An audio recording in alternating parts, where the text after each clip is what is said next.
मी नाही करणार, माझ्याच्याने नाही होत, असं कसं नाही होत? म्हणजे ही नकारात्मक जी विचारशक्ती आहे, म्हणजे तुम्ही मानसिक आजारी आहात. सरांनी आपल्या भाषणात खूप छान वाचून दाखवलं, सांगितलं की नेहमी सकारात्मक विचार आपण केला पाहिजे.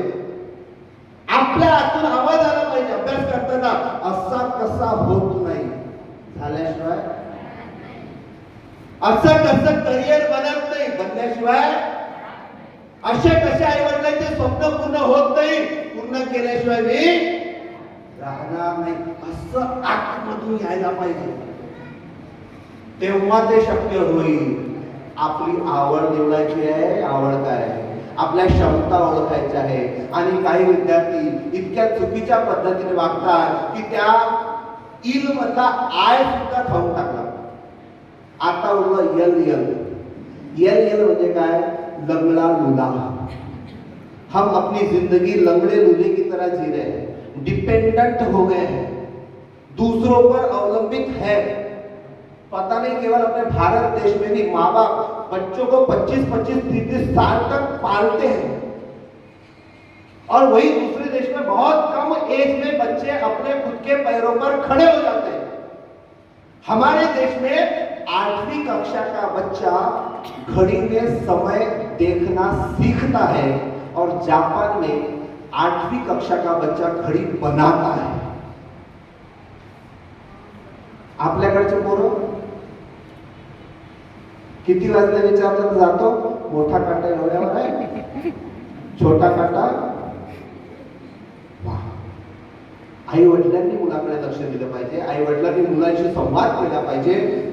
मुलांनी विद्यार्थ्यांनी त्यांना काय करिअर करायचं आहे ते आई वडिलांना पटवून दिलं पाहिजे.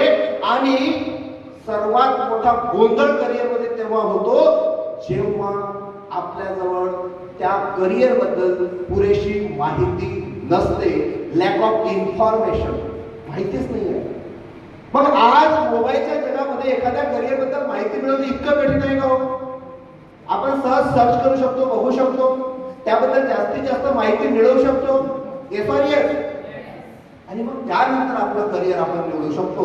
पण एवढं लक्षात ठेवा, चांगलं करिअर निवडा. जे करिअर निवडलं त्याच्यामध्ये मेहनत खूप आवश्यक आहे. मी या कार्यक्रमाच्या निमित्तानं तुम्ही जे यल यल म्हणजे लंगडी लुडी आयुष्य जगायला सुरुवात करताय त्यामध्ये इंटेलिजन्सचा आय ऍड करण्यासाठी आलेलो, त्याच्यामध्ये नॉलेजचा के ऍड करण्यासाठी आलो आहे. आणि तुमच्या आयुष्यामध्ये सक्सेसचा यस ऍड करण्यात आलेला हो. जे यल यल लंगडी लुली लाईफ तुमची झाली होती त्या पुन्हा तुमच्या आयुष्यात स्किल कसं वाढेल.